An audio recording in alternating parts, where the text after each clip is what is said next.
Good morning, grads of 2023. How you guys doing? We have, I can't hear you. You're graduating. Last of the 4 conference days. We have very special guests here today.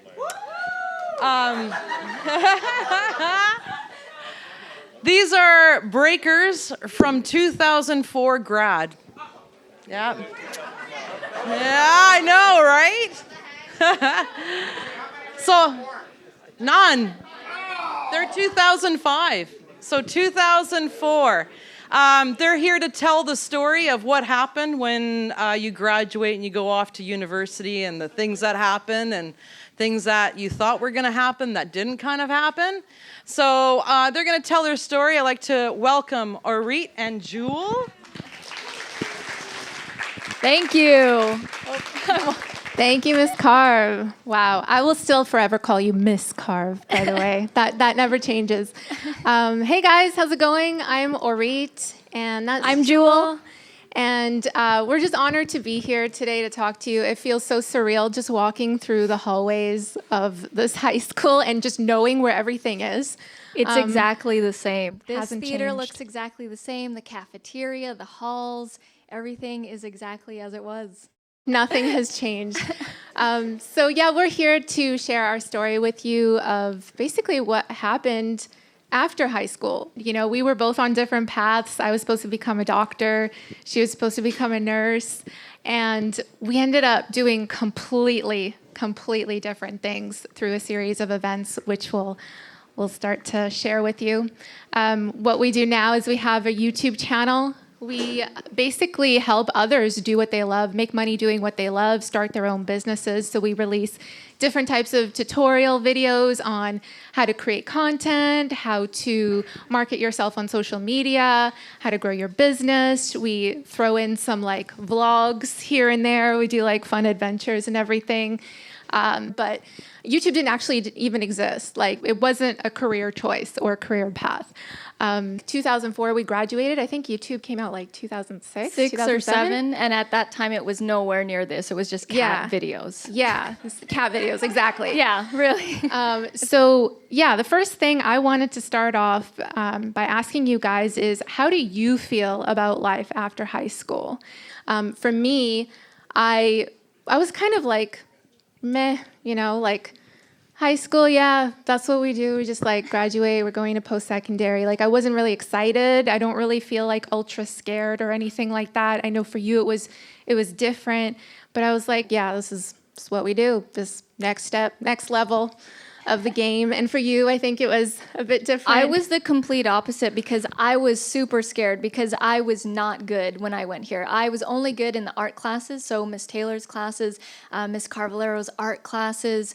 I only excelled in those kinds of classes, and everything else, I got really bad marks, like failing. I failed Mr. Cayley's organic chemistry class. So yeah, and I can't believe Mr. Cayley's still here too. I hope we get to see him. He was really nice about it, by the way, when I had to go and like you had to get it signed to acknowledge that like I failed and stuff, and he was so nice about it. So I still remember that moment on the last day of grade 12.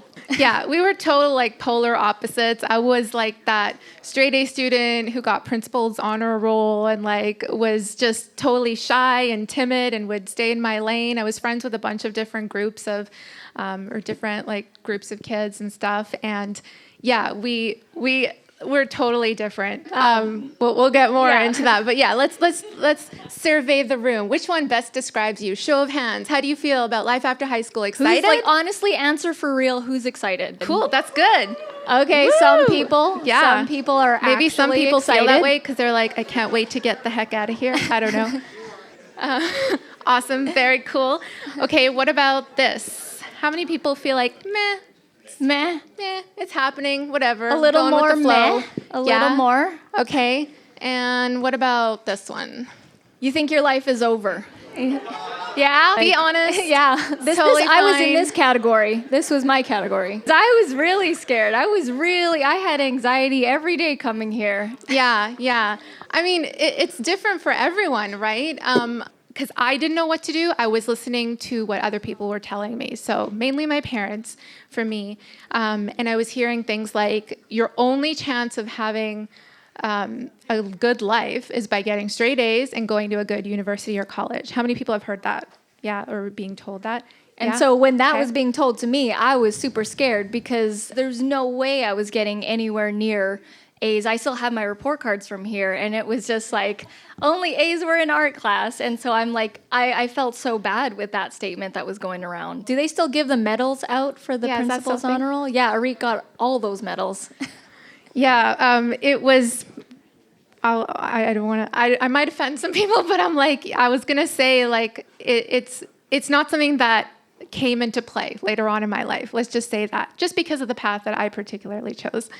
Another thing that I was being told is you only have a handful of successful career options. Like for me, I came from a very traditional set of parents, very academic. My dad was in education, my mom was a nurse, and they really instilled in me that like you got to have good grades, you have to go study hard, get really high marks, and go to university, get a good career. And if you have those marks, you can either become a doctor, lawyer, engineer, and you will be set for life. You'll be set for life once you go into one of those professions. Anybody here can relate to that? Yeah? Yeah? Okay. And let me tell you, with the day and age that we're in, there's so many options now. This was very true when we were growing up, but now there's so many things that you can do. It's like an open playing field.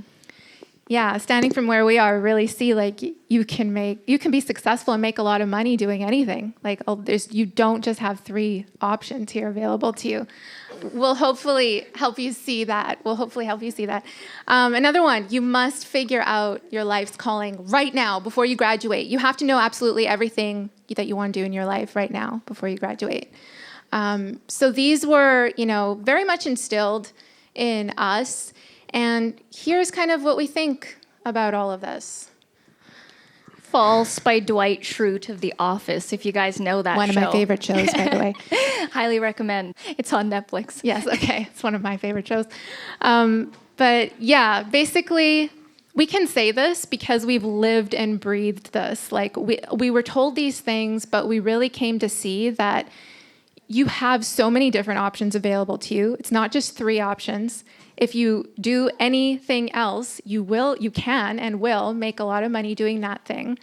It's not just one path to success. There's unlimited paths, and we're living, breathing examples of that. So let me tell you a little bit, or let Jewel start to tell you a little bit about our story. Here are some classic photos. This was in the marketing class area, down that area. That I don't know if that couch is still there.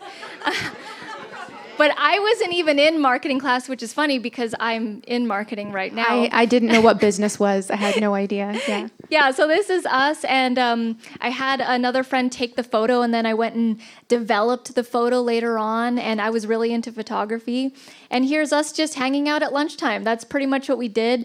We didn't have cell phones or social media or anything, so you kind of just sat around and actually talked and took pictures with, cameras that you had to develop the film with. Yeah, and go to London Drugs and develop those photos, which now you never really have to do. But yeah, grade 8 was very difficult for me because I didn't have any friends at all. It's because I was supposed to go to Richmond High, so all my friends went there. And so what I would do was I would just wander around the hallways. My locker was by the woodworks and that area, metalworks and stuff, that small hallway, that's where my locker was. And I used to sit there and just look at my books and open my locker and close my locker and just wait for time to pass by, wait for lunch to pass by. And that was pretty much my life for the first 2 years here until I started making friends in grade 9. And I got introduced to art from Miss Carve and Miss Taylor, and at the time, Mr. Weber, with photography. And these are some of the projects that, I took pictures of them, and they're some of my favorite stuff. And they got me through a lot of the hard times going through Burnett. So I loved it. And go to the next slide. And this one actually got me through my year here in grade 12. So in grade 12, Miss Carve put out this art project, and she gave us a slab of clay, and she's like, okay, this is going to be the next project. You are going to do this flat thing here, but it's going to be 2D. It's not going to be 3D, and you're going to choose your favorite architectural building. And at first I didn't understand the concept, and she's like, you're going to build up from it. And so at the time, we didn't have Google to go look up everything, so I actually was flipping through a magazine, National Geographic, and I saw the Taj Mahal from India, and I was like, I'm going to make this. I'm going to sculpt this. And I spent every bit of my time working on this because I was so obsessed. So I would actually have the class and work on it. And then what you weren't supposed to do was take your art project home. So I would go and get paper towels and I would wet them, and then I would put my whole thing in a plastic bag, and I would carry it around all around school until the end of the day. And then I would head home and continue working on this. And I would work on it for weeks and weeks and weeks. And I still have it to this day. And I took a picture of it and I sent it to Ms. Carve. And it means so much to me because it got me through grade 12. Yeah. Did you know that this art was something that you just gravitated more towards than anything else at the time? No, it was in trying out many of Ms. Taylor's and Ms. Carve's classes that I found out that I really like. I could just notice this. Whatever you could do for hours and hours and hours, and time just flies by, that's like a little clue. That's a signal. That's a clue in your life. Yeah. For me, I loved art too. I was always into music. Like I was singing since I was 3 years old. Not professionally, just loved music, just loved singing, that kind of thing. But I was never my parents were like, that's not something you do. That's not like a profession to go into singing or do art or anything similar to you. And so I just went through taking science classes, chemistry, biology, all this kind of stuff, because I knew that's what was needed in order to get into med school. I did have a plan laid out for me. I call it a script now because it's very much a script that I see a lot of people have. And if it's something that you're really into, you're really passionate about, then it's the script for you. But if it's not and you're doing it for the wrong reasons, whether it's to please other people, whether it's you think it's like you're chasing the money, is going to be, super successful, all this kind of stuff, you may find somewhere along the way that it's not what you thought it was. And that's a little bit of my story.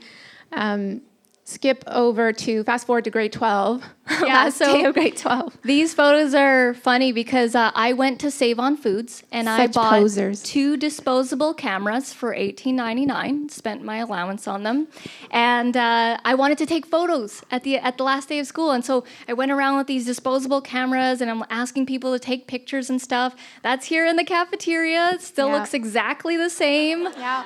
And that's in front, walking towards the office, and that was like a bit of a group of our friends and stuff.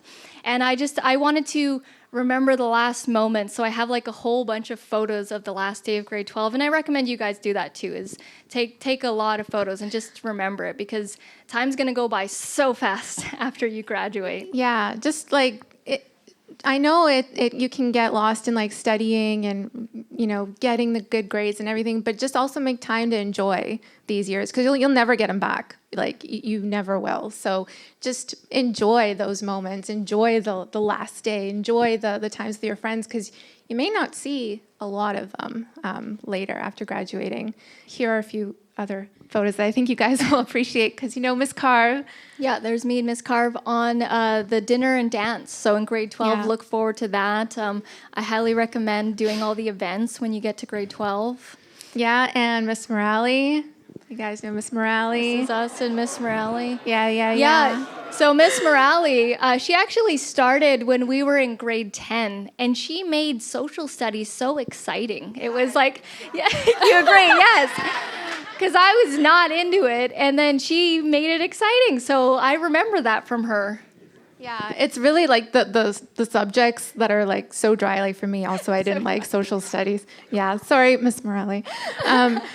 Yeah, but it's, the teachers that make it fun, that kind of bring it to life, those are the things that you remember more so than the actual stuff that you learn.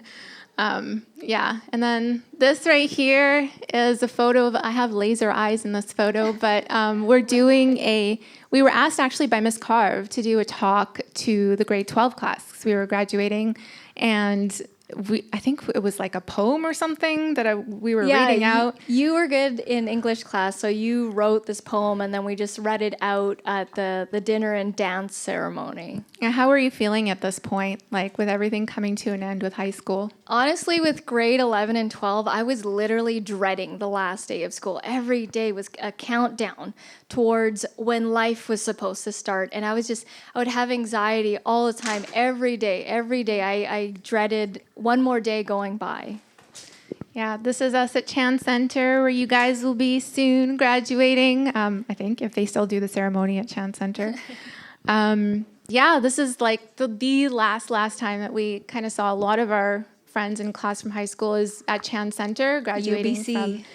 from Burnett. Yeah, and having the ceremony at Chan Center. That was like, at this point, I know I had like mixed feelings about going to UBC, and I did like apply to UBC. I applied to U of T as well, and I got into both. But I just decided to stay here and save some money, stay at home, go to school here. And I was just like feeling kind of nervous, I guess. Like I didn't know what to expect, but at the same time excited for the next chapter in my life and feeling somewhat confident that I knew what I was going to do, but little did I know it was something that was just kind of planted in me. I didn't really love it. I didn't really love medicine. I actually took a lot of those classes at UBC, like all the sciences and everything. And it was like, it wasn't what I expected. Like I started to see more of a vision as I was taking these classes of what my life would be like, of being in the office all the day, like the doctor's office, going to the office and helping other people and everything. And just when you start to really visualize yourself in that place, you might surprise yourself that you feel a little bit different. That was the case for me. And for me, because I didn't have the path, and you saw that I was really into art and stuff like that, and I would tell my parents, I think I should do something in art. And at the time, this is 2003, 2004, so pretty much the options for art is like you have to become like a really successful painter or something. But I wasn't really into painting. And they said, no, Jewel, no, you shouldn't go into art. There's no money in art. And it's funny that you say that now because there's a lot of money in art these days. But anyways, they're saying, no, Jewel, you have to become a nurse. And I'm like, a nurse? I've never showed any interest in that. Why am I going to be a nurse? And come to find out, I'm Filipino. And so they're saying I have to be a nurse just because that's how it goes in the Philippine culture. My cousin's a nurse, my aunt's a nurse, and that's just how it went. And I was like, okay, so I have to become a nurse just because of my cultural background? It didn't make any sense to me, but at the time I didn't have any other plan. So I went along with it. I went and I tried it out. I think, like, just to pause you there, I think that, like, that's something that a lot of us don't realize is that when we're in that space, grade 11, grade 12, trying to figure out what to do, and we don't know what to do, we end up doing what other people tell us to do. And it shouldn't be that way. Like it's okay to explore. It's okay to try different things. It's okay to not know what you want and just be like, oh, I'm just going to try this out for a bit. I'm just going to like do this for a year, maybe take a year off before going to post-secondary, go to work, see what that's like. Because if you start to do the things that other people tell you to do just because you don't have a plan, I mean, so much, like you could lose a lot of time. You could lose a lot of money, right? I've talked to so many people who are like, I spent like 30 grand plus on post-secondary and all for what? Like for nothing, because they didn't end up doing that thing or using that degree. So, just we want you to really like think and just be more aware and be more aware of what it is that you really want. If you're feeling pulled towards like, this is not really for me, but I'm doing it anyways, it's kind of a signal to stop and pay attention, ask yourself some other questions, which we'll be showing you in a bit here. Another question that I have for you guys, though, is how many of you know what you want to do? Like, you're confident, Let's you know see. what you want to do. Who knows after what they want to do already? Amazing. Awesome. All right, cool. That's awesome. That's really cool. That's amazing. That's amazing that you know what you want to do. I think for me, like I just went into med school or to pursue a career in medicine because I didn't know what else to do. I have good grades, and this is what you do. So because I didn't know any better, I followed what other people were telling me, AKA parents. All right. So after at the time of going into Kwantlen, I gave myself 2 years. I got to year 2 at Kwantlen, and my parents didn't have like money set aside for me to go to school, so I had to pay for it. And so in year 2, like books are expensive, and it's like one textbook is like $1,000 something, and you're like, what? I'm not even going to use this. And so I had to work at McDonald's, and that was my first job that I ever got. And I worked there for about 4 years, and I got really good at it. And it might be funny to think that you got good at it, but I didn't love the job, but I was like super fast. If you ordered something, your food was there, and it was good, and it wasn't sloppy, and your burger was actually really good. And when I was climbing the ranks, climbing the ladder there, I realized that I'm like, this isn't it. This isn't life. This isn't for me. This is something else is calling. This isn't it. And so I quit, and I thought, let me try something different. And I got a job at Starbucks. But what I realized is it's pretty much the same. Different product, different food, somewhat different customers, but for the most part, it's pretty much the same. And so in working at Starbucks, one time when it was dead in the store and there was a bunch of employees, and I said, hey, does anybody know of any job openings? I'm not really wanting to work here anymore. And someone randomly said, I have a friend in downtown that works at an insurance company. And I'm like, okay, I'll take that. I'd like to get out of the food industry and go downtown in an office job. And so I ended up working at this private insurance company. You guys, I don't know if any of you drive, but if you get into an accident or you hit a deer or something, you have to call ICBC or something and make a claim. That was me on the other line setting up a claim for you and getting the paperwork started. So that was then my job. Yeah, and I heard oddly enough, there's a lot of those deer. Yes, I hit a deer surprisingly, claims. A lot of people hitting deers. Yeah, cool for the deers and the humans, of course. For me, I went to UBC, was taking all those courses. I felt like I liked the additional sense of freedom on campus, that you could just roam around in between your classes and do whatever you wanted, and then go take your classes and figure out what, you could basically dictate to a certain point how much time you spent on studying, classes, friends, that kind of thing, whereas here is a set schedule for you. So I liked that part about UBC. I graduated with a degree in psychology, and I took the MCAT twice. And for those of you who don't know, MCAT is the medical admissions exam to get into med school. And even though I got good grades on that particular exam, it wasn't competitive enough. So everything kind of stopped at that point after I graduated from UBC. And I was like, what the heck do I do now? It's like a blockade. I was supposed to go on this path. I was supposed to go to UBC and then go into med school. What do I do now? Do I go do a master's? Do I go take a year off and work? So I ended up working and taking that job in downtown, basically working around other counselors and stuff, because basically a job in administrative work in psychology. And in that time, it was the first time that it really allowed me to think about what I wanted to do. Because everything before then was just the same thing day in and day out, was wake up, go to school, go home, study, eat, maybe hang out with friends, take the exams, do the same thing over and over again. It was literally that the entire time. But that going and working and taking a year off allowed me to think more about what I wanted to do and start to ask myself these questions of do I really want to go to med school? Do I really want to become a doctor? Can I visualize myself as that? And I urge you to whatever it is that you're choosing, picture yourself. Can you picture yourself in that profession, in that career? If something, and you'll kind of feel it. If it's telling you that it's wrong, I don't really see myself doing that, then that's okay. It's okay to feel that way. And it's a signal to just maybe explore different things. Maybe you do go and try that thing just for a little bit. If you don't like it, cool. You can switch, do something else. It's okay to change your mind. And we've changed our minds like so many times over and over and over again since graduating. The path is not linear whatsoever, meaning it's not a straight line.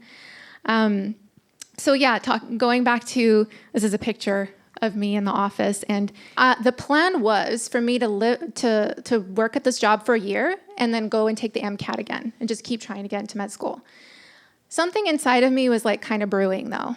Like something inside of me was like, is this really all worth it? Like, should I really still keep doing this, keep pursuing this? What am I doing here? At some point, like I was at this job for like 5 years, not 1 year. And at some point I started asking myself those questions.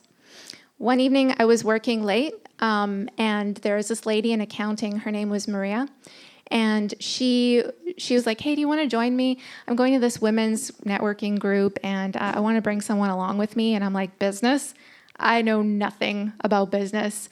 I don't even have a business. Like, why are you even asking me? But I knew that, Jewel, you had said something to me a couple months ago saying like you wanted to become an entrepreneur. Yeah, so a little bit prior to that, I told you I was depressed at my job. And I was literally like, what am I supposed to do with my life? And I was at Chapters on Broadway, the big one. And as soon as I walked in, there was this book on the ground, like, and the right at the entrance, and it had like a medieval stamp on it. And I went straight to it, and let me tell you, I was not someone that liked reading. I thought reading was stupid. I didn't read when I was here at Burnett. I only read when I needed to. And even then, I had a hard time retaining the information. I had a hard time learning. But what I realized was I wasn't reading things I actually enjoyed. Now I really do like reading, and I read books like crazy. But at the time, when I was at this office job for a year, I was actually getting really depressed for life. And I was like, I couldn't imagine the next 10, 20, 30, 40 years sitting at a desk doing this. I was like, there's got to be more to life. Life has to be more exciting. This cannot be it for me, because the previous people around me had been there the whole time and they were completely unhappy, and I didn't want to turn out like them. And so, I don't know, call it fate, call it a coincidence. I go into this Chapters and I see this book on the ground, and it had a medieval stamp on it. And it was this book called The Secret. And I went up to it, I picked it up, it was this tiny, small book, and I was like, what? I went to the lady and I was like, what's The Secret? And then she's like, oh, you've never heard of it? There's a DVD right now, it's really popular, it's this and that, it's about the law of attraction. And I was like, what do you mean? Like, I didn't learn about that in science. What's that? And you know, it's a little bit of a different concept, but long story short, I read that book that day when I got it. I went to my car, read it. I'm still parked like across the street from the Chapters. I read it, and at the end of it, all of a sudden I said, I'm going to be an entrepreneur. I'm going to start a business. Online is starting to pop off right now. It's 2010 and 11. There's starting to be some social media things are happening. I'm like, I think the world is going to online.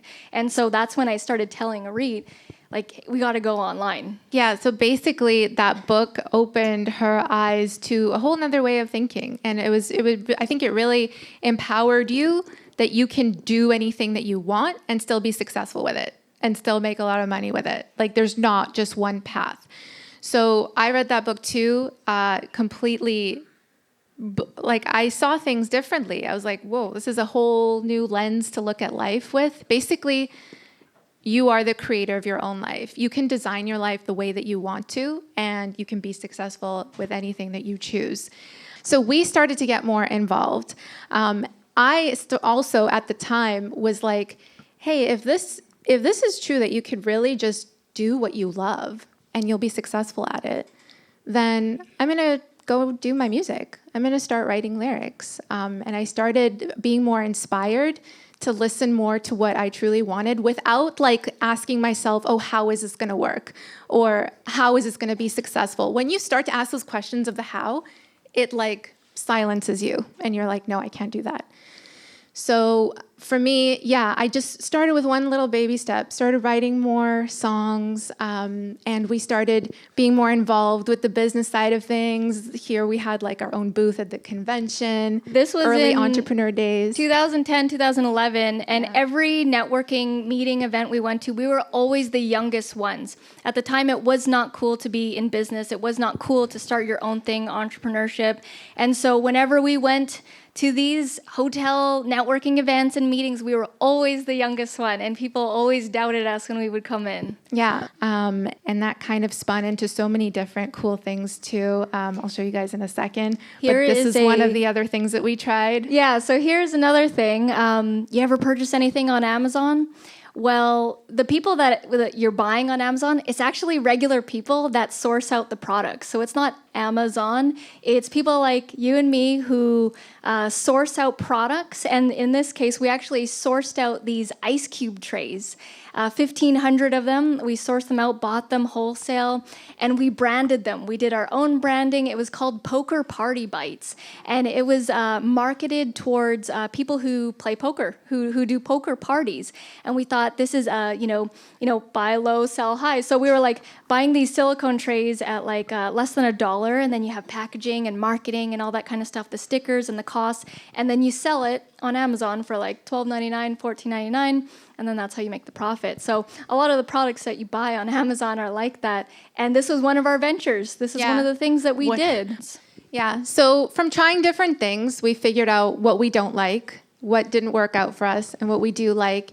And with those things, like you might be in a similar process after high school and to try, different things, pay attention. Pay attention to what makes you feel really excited, really good, and like it's speaking to you. And pay attention to the things that you're just like, this isn't for me, because it's telling you something. You got to listen to your gut. This is one of the lessons that we learned. We had no idea that we should be listening to our gut, because we didn't even know that it was right or true at the time. But you'll start to develop that. And from doing that, amazing things started to happen. I ended up, releasing a full album, going on tour across Canada, being like it's still a dream, like just talking about this, because for me, I remember the days when I would dream about singing on stage in front of like a whole crowd of people, and to be able to do that was just, it's unreal. I'm still writing music to this day. I'm going to be releasing an album next year, which I'm really excited about. Thank you.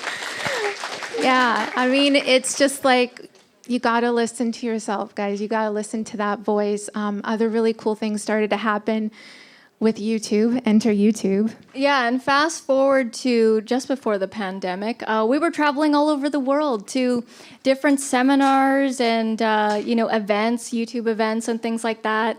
And before we got to this point, 2015, so give you a little timeline here. 2004, we graduate. From 2004 to 2008, Arita's in school. I'm doing my different jobs. 2008, we get jobs in downtown, literally on the same street, West Hastings Street, Cole Harbor area, 3 buildings apart. We realize this isn't the life for us, and we start going into entrepreneurship. We try many different things, many different businesses, until we landed in 2015 on YouTube. I put up a tutorial video. It was a very basic tutorial video about how to upload something for Facebook. And I got a comment from someone saying, "Oh my God, thank you so much for this video. It really helped me out. You're a great teacher." And I was blown away by that comment, because I was a horrible student. I got bad grades. I didn't think that I could ever be a good teacher because I couldn't learn properly when I was here. And that was a clue to me. That was something that really sparked something, and I'm like, I want to make more of these tutorial videos. So we went and we just started making video after video after video, and our channel started to get clients. It started to blow up, and people wanted us to teach them how to start channels. So our business actually turned into running our own channel, but then teaching other entrepreneurs and business owners how to create channels for themselves. And we do this full time. Like within 3 years of taking the channel seriously in 2015. In 2018, I quit my full-time job. I quit my office job and just like full-time creative work, like producing these videos and doing my music at the same time, also designing like websites for clients and doing many things. And I want to share that with you too, because it's okay to do multiple things at once. You don't have to just choose one thing. If you have many different passions, if you like many different things, you can totally mold them together, or you could do them at the same time, or you could take like a season out of a year, like for the first 4 months, try this and then like switch over to something else. That's you exploring, and that's you finding what you gravitate to the most. So now that you know our story, we just want to quickly share a few lessons that we learned. Some of them we kind of already touched upon them as well as we were talking here. But this is essentially like what we went through. Like we were just like you guys at this high school. It's weird it's trippy to be back here. In this exact same place, like, what is it, 2022? Like 20 years ago, sitting there in the exact same seats. They look exactly the same. So if you guys don't know what you want to do, if you're not sure, just try new things, try different things, make a list of things that you're curious about or that you want to learn or that inspires you. And I just want to let you know it's okay. It's okay that you don't necessarily know what you want to do, but try new things, explore. You haven't explored yet. How could you possibly know what you want to do right now where you're sitting? So definitely try out different things. And it starts off by asking yourself like, well, what do I want to explore? What am I curious about? What do I want to learn more about? What do I enjoy? What inspires me? If you don't know the answers to those questions, because sometimes we answer these questions, we're like, I don't know, is this true? Like what I'm writing down, or am I just thinking these things? You can look to people that you admire, like your role models or anyone that you follow online and you really look up to them. Ask yourself, why do you like that person? Why do they inspire you? And those answers basically are telling you what you want for yourself and your life. This one we also shared with you. Listen to your gut. Pay attention to how you feel about certain things. And at each stage, when I was working at McDonald's, or I went to Kwantlen for 2 years because I was trying to get into the nursing program. Initially, I didn't get in, obviously, because my marks, I still have my report cards, were horrible here. So I just ended up getting into Kwantlen, going into general studies, and I took a bunch of things. I got to year 2, and I was like, nope, this isn't it. This isn't it. And I, dropped out, and I listened to my gut. When I was at McDonald's, I got to that point where you're about to, make it official and become a head manager of a store. And I'm like, nope, this isn't it.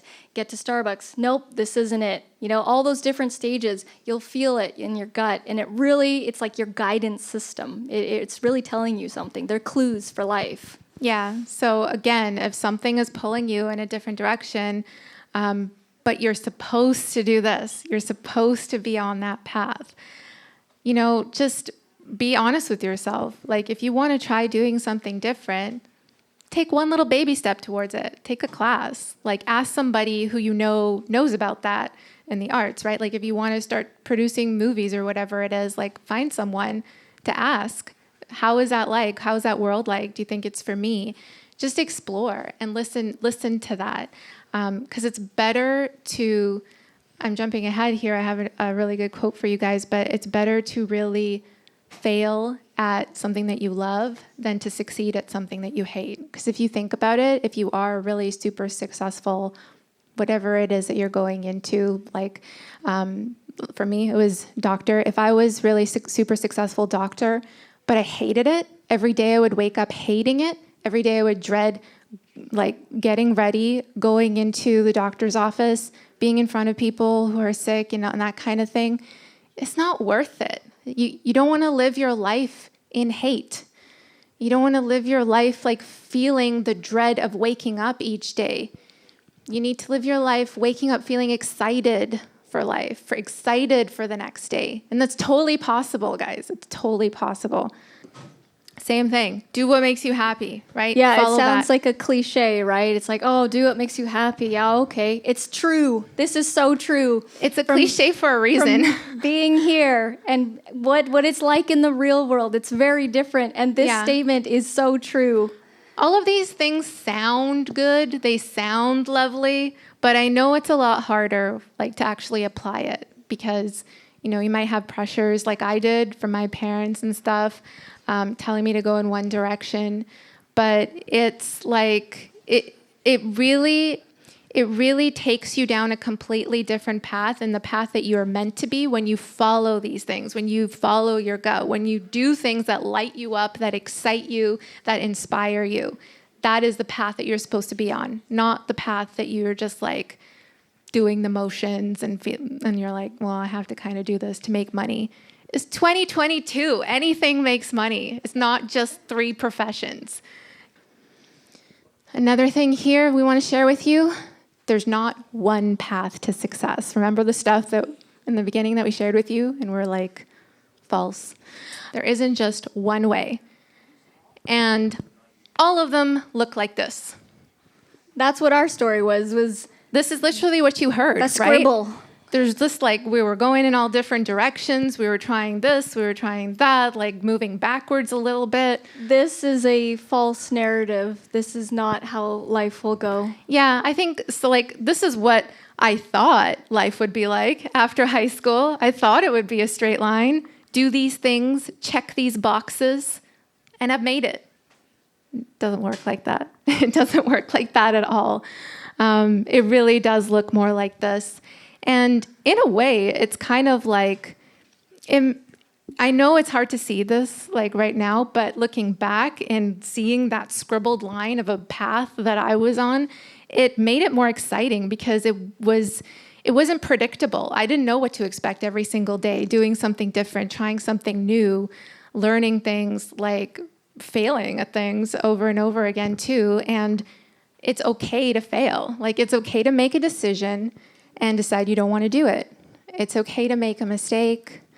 The number of businesses we failed at to get to YouTube in 2015 is crazy. But the thing is, it's not really taught in school, but failing actually leads you towards success when you're outside of high school. It actually makes you stronger, and it actually tells you, okay, that didn't work. Let me go this direction. Let me go this direction. And it's the framing around failure that you need to change when you get out of high school. I can't tell you how many times in the beginning stages of pursuing my music, like when I would first be performing, my voice cracking on stage. It was terrifying. It was embarrassing. It was like, I'm not a good singer. I would start to think these things. I'm not good enough, like I shouldn't even be doing this. I would question myself, but and you have to go through those things. You have to go through the struggles in order to find out what you're good at, in order to find out what you like, what you don't like, in order to find the people too. Like, sometimes when you struggle and you struggle with a group of people, you go through something together, you're just like, you're so much stronger as a team as well. I think a lot, like back in high school, I would think failing is just like, failing is death. Like, I'm going to die if I fail at my grades, fail at exams, fail at school, fail with living up to my parents' expectations. But it's not as bad as you guys think. Failure, I've really learned over time to flip the perspective and see failure as a good thing, actually not a bad thing, because it really does make you stronger. It's part of the journey. It really is. It's part of it. So on that note, we're going to share a video that I created. This is a video that was posted on our channel. Created it for other YouTubers and entrepreneurs, but I think the message is absolutely relevant to you guys. It is about failure, and I'm going to play it right now for you guys. There is no question about it. Failure hurts, but it is also an invitation to clarify our values, actions, and relationships. In both business and our personal lives, failure is an invitation for wisdom, but only if we choose to listen. Hello, I'm Orit, and I'm co-founder of Essetino Media. As someone who was super shy and quiet growing up, with zero formal business education and no intentions of broadcasting myself to the entire world through video content, if you told me I would go on to build a 5-figure per month online business with my best friend, working for myself, co-hosting this YouTube channel, touring across Canada with my music, releasing several albums, I would have thought you were completely delusional. But after living this entrepreneurial journey for over a decade now, I can tell you with 100% certainty that it is not failure you should be fearing. The ultimate failure is living your life without failing at all, because that means you haven't lived, you haven't grown, you haven't learned. Here's why you have to keep going no matter what. You literally have to fail over and over on your way to success. When you avoid the risk of failure, in other words, taking a risk, doing something you've never done before, being vulnerable, sharing your goals with others, etc., you're literally holding yourself back from becoming the entrepreneur, the influencer, the performer you were meant to be. Failure is a required ingredient in creating the life you want. It's like the flour in your favorite dessert or cookie. You could bake a cookie without flour, but when you try to shortcut or avoid critical steps in the process, what ends up happening? Crap cookies. The end result just doesn't taste as good. So how do you overcome this fear of failure? You have to reframe the way you think about failure. What does failing mean to you right now? That you're not cut out for this? That you'll be made to look like a fool? That you could potentially lose everything if it doesn't work out? Look, I know this isn't easy, but you need to redefine what failure means in a more constructive way. Remember, failure is an event. It is not who you are. Learn from it and grow. I'll tell you how I did this. It took us over 5 years of trying many different entrepreneurial ventures, failing over and over again, before finally seeing success with building our own brand on YouTube. It took me many flopped performances before finally stepping into feeling like the stage is my home. I didn't go through these experiences without fear, but I felt the fear and moved forward anyways. Because I knew that what I wanted and who I wanted to become was on the other side of failure.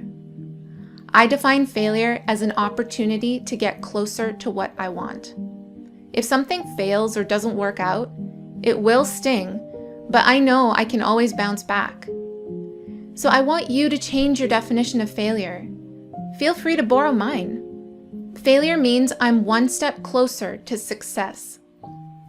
Next time something doesn't work out, ask yourself what you learned from the experience and what you're going to do differently next time. Be proud of the fact that you tried something and it didn't work out, because you are now one step closer to finding what does. This is how failure becomes a constructive tool to move you forward, rather than a destructive tool that just takes you down. You are in control of defining what failure means, no one else.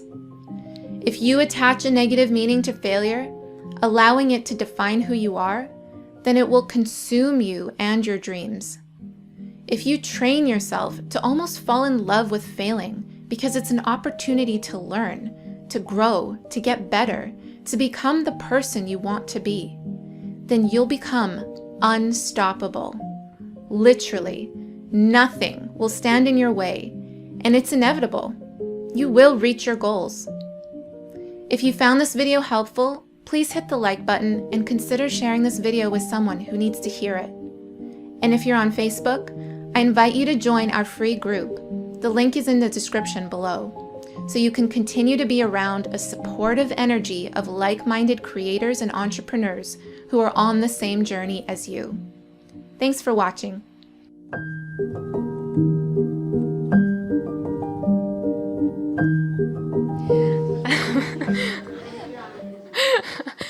So there you go, guys. Yeah, we really learned to just not be afraid of just moving forward. Just like keep going. Don't worry about making mistakes. Don't worry about failing. Don't worry about tripping up. If something doesn't work out, it's okay. You're not going to die. It's not the end of the world. Like and I would say, thought. you guys are in grade 11. You're going to be heading into grade 12. really enjoy that last year. Do all Yeah. the events. Go to the, I don't know if they still do the dinner and dance, the boat cruise, winter formal, the pajama parties, whatever, all those kinds of things. Make sure you actually enjoy those moments, because that last year is going to go by fast, and then real life is going to start. It's the truth. We've lived it, we've breathed it, and we want to share that with you guys. So thank you so much for listening. Thank you. Thank you.